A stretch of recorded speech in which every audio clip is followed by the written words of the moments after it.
हवा दुल्हा फसल बारे लॉकडाउन में। कैसे के होई बिया हवा दुल्हा फसल बारे लॉकडाउन में।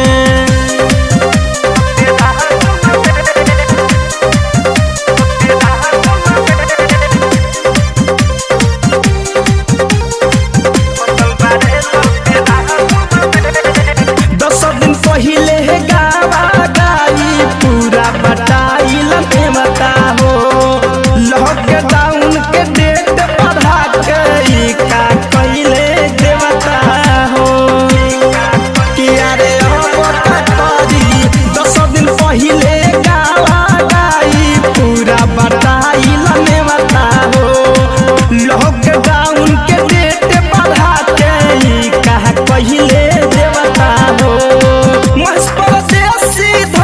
धनंज के गाना बजालो साउंड में शिवमन मोही धड़कन धनंज के गाना बजालो साउंड में।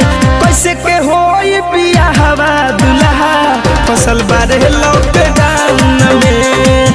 कैसे के होई बिया हवा दुल्हा फसल बारे लॉकडाउन में। छेका छुट्टी करके अपन गहिल कमाए ना जाने कावाना के लागे गइल हाय।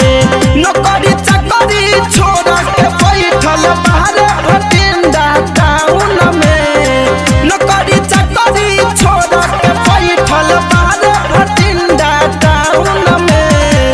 कैसे के होई बिया हवा दुल्हा फसल बारे